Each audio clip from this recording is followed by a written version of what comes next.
초대교회는 그 이중적인 상황에 처해 있습니다. 적응하느냐, 적응하지 못하느냐, 지키느냐, 지키지 못하느냐, 이런 갈등 요소가 굉장히 많았던 시기입니다.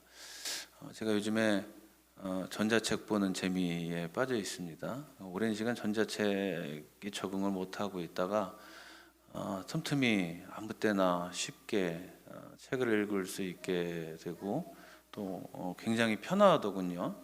밑줄 치는 것도 편하고 나중에 독서 노트에 보면 밑줄 친 거를 일목요연하게 쭉 연결해서 볼 수 있고 또 그것을 다른 사람하고 공유도 할 수 있고 참 굉장히 편하게 전자책을 읽고 있습니다. 그런데 종이책을 놓지는 못하고 있습니다. 왜냐하면 종이책만의 좋은 점들이 있기 때문입니다. 종이책을 읽으면서 그 종이 냄새를 맡는 것도 좋지만 밑줄을 긋고 또 그 중요하다고 생각하는 내용이 있는 그 페이지에 스티커를 붙이기도 하고 또 노트에 손으로 써가면서 그 내용을 요약하거나 혹은 그것에 대한 생각을 정리하는 과정을 통해서 단순한 지식에 머무르는 것이 아니라 내 것으로 흡수할 수 있는 그런 과정들이 있기 때문에 종이책으로 읽는 것 또한 놓지를 못하고 있습니다.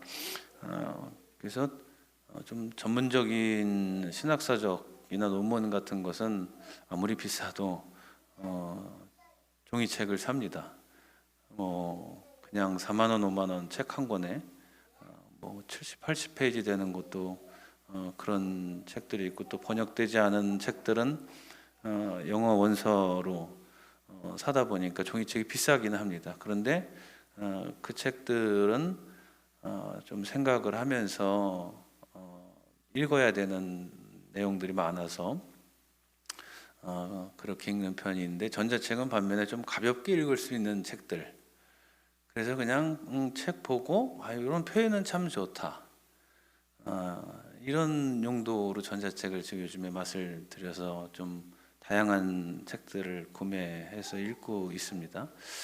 보면 설교자들이 책을 읽는지 안 읽는지를 저 같은 경우 이렇게 되게 책을 좀 읽는 목회자들은 다른 목사님들의 설교를 이렇게 들으면 저분이 책을 읽고 설교를 하는지 안 읽는지 금방 태가 납니다. 몇 가지가 있는데 그 중에 하나는 표현력이 다릅니다. 아무래도 책을 계속 읽는 그 설교자는 내용에 대한 표현이 달라질 수밖에 없습니다. 그래서 이렇게 딱 티가 나서 책 읽는 것을 중단할 수가 없습니다. 하여튼 이렇게 전자책으로 읽는 것에 적응을 하니까 참 편하고 좋습니다. 그렇다고 전자책으로 모든 책들을 다 읽을 수는 없습니다. 왜냐하면 전자책으로 읽는 행위에 그 담겨지고 남겨지는 그 내용물들이 종이책과는 확연하게 다를 수밖에 없기 때문에 그렇습니다. 참 이중적인 상황이죠. 이것도 좋고 저것도 좋은데 이중적인 상황인 겁니다. 초대교인들도 이런 이중적인 상황에 지금 처해 있는 것과 마찬가지입니다. 나는 분명히 유대교의 전통을 초대교인들이 완전히 버리지 않았습니다. 완전히 버렸다면 구약 성경을 인정하지 않았겠죠. 유대교의 전통을 완전히 버린 것은 아닙니다. 유대교 안에서 행해지던 잘못된 그런 그 율법들에 대해서 거부한 것이고, 그리고 그것이 잘못되었다라고 말했고 이렇게 바뀌었다라고 말한 것이지 유대교의 중요한 그 내용들을 다 버리는 것 아닙니다. 심지어는 예수님께서 우리가 비유로 알고 있는 이 모든 것들의 그 바탕에는 그 유대인들의 삶의 모습이 담겨 있는 내용들이 거의 대부분입니다. 그런데 문제는 율법이 잘못됐어. 이 구약 성서에 나타난 하나님의 말씀을 적용하는 너희들의 율법이 잘못됐어 라고 말을 하니까 초대교인들은 유대교 회당으로부터 추방을 당할 수밖에 없었던 겁니다. 더더군다나 예수는 하나님의 아들이야라고 하는 이 선언이 유대인들에게는 엄청난 신성모독적인 발언이 될 수밖에 없었기 때문에 그들에게는 지금까지도, 지금 이 시간까지도 그들에게는 메시아는 오지 않았습니다. 그런데 예수를 그리스도, 즉 메시아라고 선언을 하니 같이 공존할 수가 없는 것이죠. 그래서 유대교 회당에서 축출이 되고 말았습니다. 유대교 회당에서 축출이 됐다라고 하는 그 의미는 유대인들에게, 유대교 신자들에게 이 기독교인들이 언제든지 폭력을 당할 수 있는 상황에 노출이 됐다는 뜻입니다. 거기에 더하여서 로마 제국은 유대인들에게 특권을 줬습니다. 유대인들을 정복하고 함락시키고 성전을 초토화시키고 그런 일을 벌였지만 이 유대인들이 너무나도 독특하게 살아가는 사람들이기 때문에 이 사람들이 살아가는 방식을 일정 부분 인정해주지 않고는 끊임없이 혁명이 일어날 것이 눈에 보이듯 명확하니까 유대인들의 삶의 방식을 어느 정도 인정해주고 특혜를 베풀어 줬습니다. 그런데 유대인의 회당에서 쫓겨났다? 이 말은 곧 무엇이냐면 로마인들이 보기에 이 기독교인들은 유대인이 아닌 겁니다. 그렇기 때문에 유대인들이 받는 일종의 특혜를 기독교인들은 받을 수 없었던 것이고, 그래서 직접적으로 로마 제국에 의해서 죽임당할 수 있는 상황에 노출이 된 겁니다. 초대교회 교인들이 그저 단순하게 예수님이 메시아야 이 기쁨에 들떠서 아무런 방해 없이, 아무런 갈등 없이, 아무런 고통 없이 신앙을 유지한 것 아닙니다. 극도로 심각한 폭력과 죽임의 상황에 노출되어 있는 가운데 예수를 그리스도라고 믿고 고백하며 자신들의 삶으로 예수에 대해서 말하고 다녔던 것입니다. 말하고 다녔다고 해서 시장에 나가서 떠들고 그랬다는 것 아닙니다. 함께 일을 하다가 나의 삶에 관심을 갖는 사람이 생기면 그 사람에게 담대히 내가 이렇게 사는 이유는 예수를 만났기 때문이요, 그분이 우리의 구세주라고 믿기 때문이요. 그 왜 그런 거야? 그분은 이렇게 돼서 이렇게 해서 이렇게 해서 이렇게 하셨어. 이렇게 설명을 했다는 겁니다. 밖에 나가서 막 떠들고 다녔다는 거 아닙니다. 초대교인들은 그렇게 예수를 전파하지 않았습니다.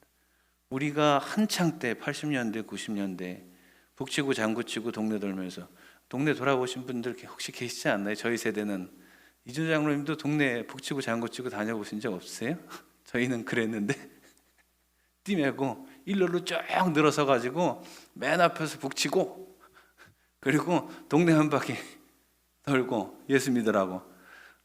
그렇게 안 했다고요. 초기 교회가 로마에 의해서 국교로 인정받기 전까지의 그 약 300년은 그들의 삶으로 관심을 불러일으켰고, 그들의 헌신과 변화된 태도로 호기심을 자극했고, 그래서 사람들에게 존중받기 시작했고, 그로 인해서 그들이 예수에 대해서 궁금할 수밖에 없는 상황을 그들의 삶 가운데 만들어 나가면서 예수 믿는 사람들이 그렇게 폭발적으로 증가했다는 것입니다. 그 어떤 종교를 봐도 이렇게 짧은 시간에 이렇게 폭발적으로 예수를 믿는 사람이 늘어난 경우는 없었습니다. 그리고 그 핵심적인 모습은 그들의 삶이 변했기 때문입니다. 귀족은 귀족의 기존의 삶의 방식을 버리고 새롭게 형성된 예수 믿는 사람의 삶의 방식으로 자신을 바꾸고, 노예는 노예의 기존의 삶의 방식을 버리고 더 깊고 풍부하게 그리스도의 사랑을 가지고 주인을 섬기는 새로운 삶의 방식을 보여주었기 때문에 예수를 믿는 것이 폭발적으로 퍼져나갈 수밖에 없었다는 것입니다. 이런 초대교회의 상황이 굉장히 힘들고 어려운데도 불구하고 예수 믿는 사람들이 늘어나게 된 것은 어떤 이유 때문이실까요? 만약에 예수님이 계속 계셨다면 굳이 본능을 보이고 기적을 보이고 전 세계를 다니면서 그렇게 행하셨다면 어찌 보면 조금 더 쉽게 더 빨리 되지 않았을까요? 왜 예수님은 가셔야 된다고 말씀하시는 걸까요? 두 가지 이유를 우리가 한번 생각해 볼 수가 있습니다. 하나는 무엇이냐면 사역이 다르다라고 하는 것입니다. 하나님의 아들로서의 예수 그리스도의 사역과 보혜사 성령의 사역이 다르다는 것입니다. 하나님의 아들로서의 예수의 사역은 예수의 사역으로 끝나고 멀어져 가야 되는 것이고, 보혜사 성령의 사역은 그분의 새로운 사역으로 다가와야 하는 것입니다. 두 번째로 생각해야 되는 것이, 우리가 이것을 통해서 배울 수 있는 것은 단순히 예수님이 이 땅에 오셔서 인간적인 삶을 한번 경험해 보시고 체험해 보시고 그리고 이렇게 느끼는 거 저런 거를 다 종합해 봐서 가장 적절하고 유효한 방법으로 내가 3년 동안 이렇게 다 가르쳐 주고 나 할 일 다 했으니까 나 갈게, 힘들다, 그러니까 이제 내가 가는데 그 대신 니네 외롭고 힘들 거 아니야. 그러니까 성령님을 내가 대신 가라 그럴게. 그래서 성령님이 나를 대신할 거야. 이런 의미가 아니라고 하는 것입니다. 각각의 사역에 맞게 일하시는 분들이고, 우리 또한 우리가 맡은 사역에 충성스럽게 임해야 하는 것인데, 그 각 과정 가운데 우리가 보고 배워야 되는 한 가지는 물러나고 다가섬이 무엇인지를 깨달아 알아야 한다는 것입니다. 앞으로 나서서 해야 될 때가 있으면 뒤로 물러설 때가 있어야 합니다. 많은 것을 할 때가 있으면 많은 것을 하지 않아야 할 때가 있습니다. 자기에게 맡겨진 것이 무엇인가를 찾아서 행하면 되는 것이지, 그것이 하나님 나라를 건설하는데 더 아름다운 모습인 것이지, 내가 이것은 전문 분야니까 내가 더 능력이 많고 시간이 많고 돈이 많으니까 나만, 그렇게 생각해서는 안 된다고 하는 것입니다. 모든 인간관계 또한 마찬가지죠. 가까워질 때가 있으면 멀어질 때가 있어야 합니다. 항상 동일한 관계를 유지할 수 없습니다. 그 관계의 성격이 변화되어야 되고, 그리고 그 관계의 거리가 변화되어야만 합니다. 그렇지 않다면 우리는 기품이 무엇인지를 모르게 됩니다. 우리는 관계가 깊어져야 된다라고 그렇게 이야기하고, 그렇게 되면 참 좋은 거다라고 표현을 하죠. 그런데 깊어지면 깊어질수록 멀어집니다. 멀어진다는 것이 결코 단절되었다는 뜻이 아닙니다.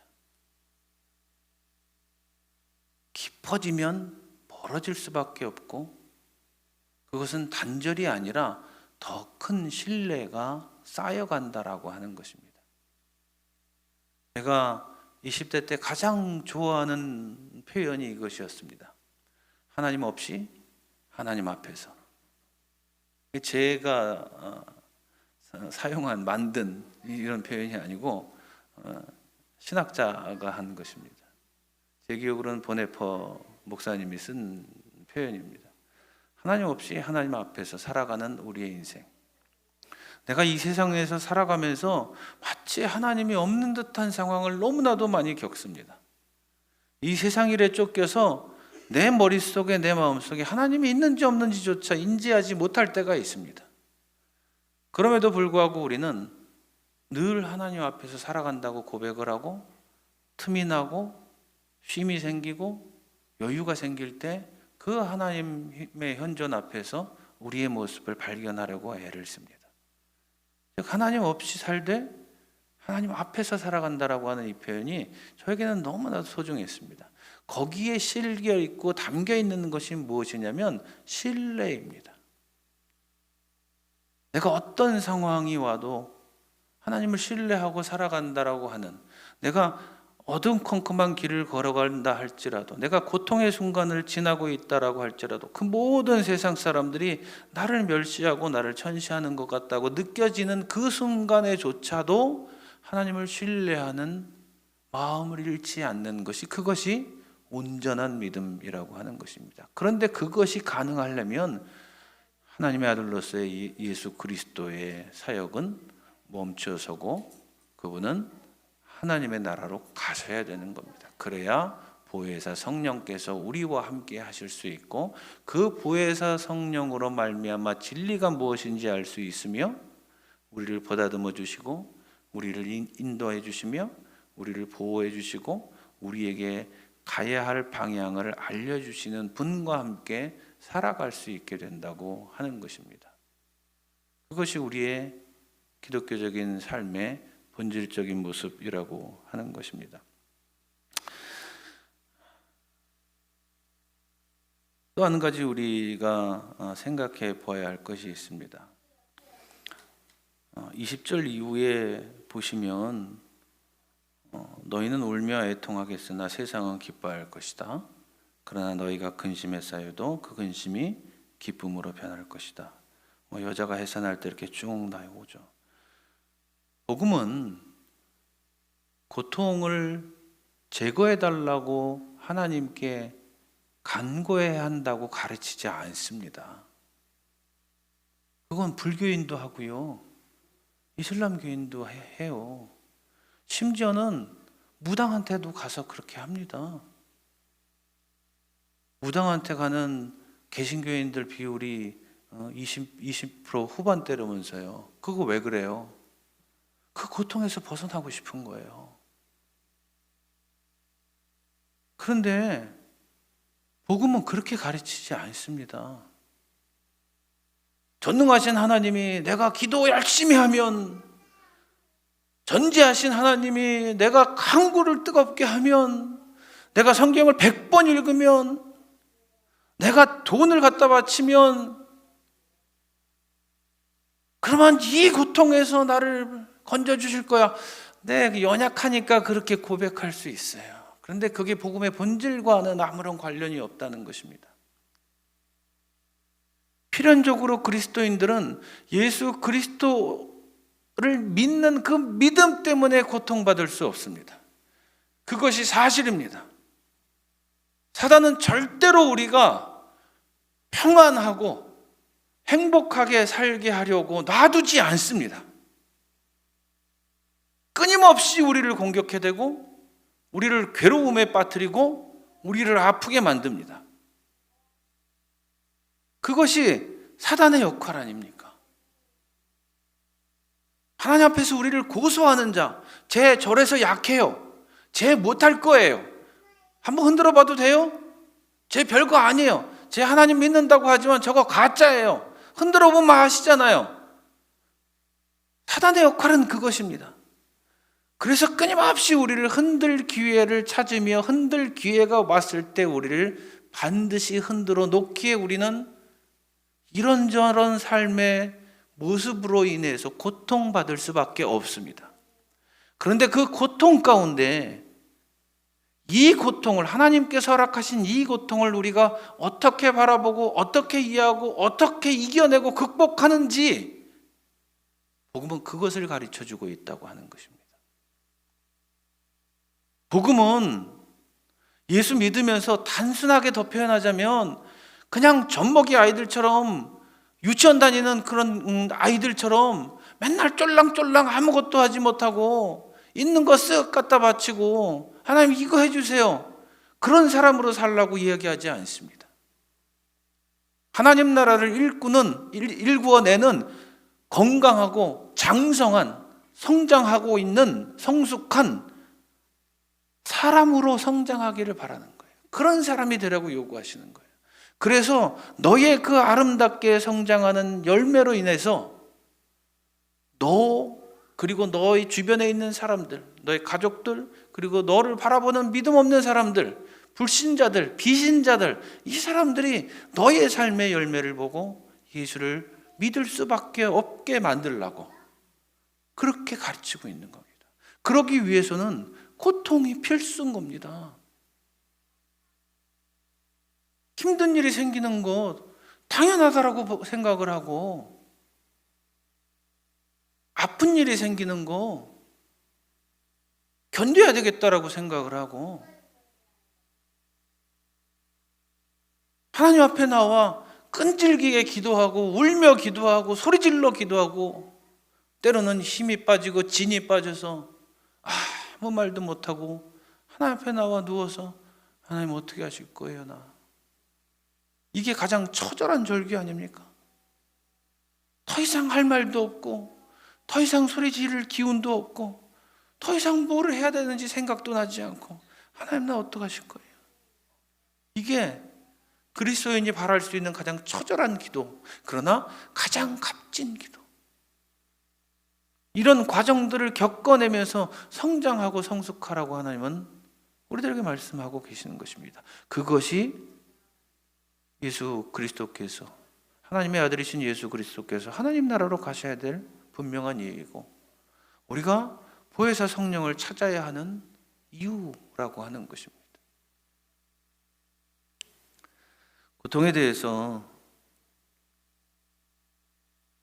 그렇게 두려워하지 마시고, 그것이 없는 삶을 꿈꾸거나 상정하지 마십시오. 그런 삶은 없습니다. 믿음 없는 자들의 삶에도 고통은 있습니다. 우리의 삶에도 고통은 있습니다. 서로에게 그 고통은 다른 형태일 거고 다른 내용일 겁니다. 그리고 그 고통의 길은 서로에게 너무나도 달라질 겁니다. 그러나 우리가 힘을 낼 수 있는 그 이유는, 믿음 없는 사람들과 다르게 살 수 있는 그 이유는, 보혜사 성령께서 우리를 늘 붙잡아 주시고 인도해 주시고 우리를 강하게 해주시며 우리에게 끊임없이 새로운 소망을 부어주시기 때문이라고 하는 그 사실입니다. 그것 때문에 우리의 삶이 다른 겁니다. 그들과 다른 점이 여기에 있는 겁니다. 우리는 그들과 같아서는 안 됩니다. 같을 수 없습니다. 오늘 이 말씀, 구하여라 그러면 받을 것이다. 그래서 너희의 기쁨이 넘치게 될 것이다. 저는 믿습니다. 저는 이 말씀이 거짓이라고, 혹은 무익하다고, 혹은 무효라고 생각하지 않습니다. 우리가 이 모든 일을 견뎌낼 때 하나님을 향한 우리의 외침에는 반드시 보상이 따른다고 하는 것입니다. 놀라운 열매가 맺힌다고 하는 것입니다. 그리고 우리는 기뻐할 수 있다고 하는 것입니다. 그 믿음의 소망을 가지고 함께 살아가는 지체들 되시기를 주님의 이름으로 부탁을 드립니다.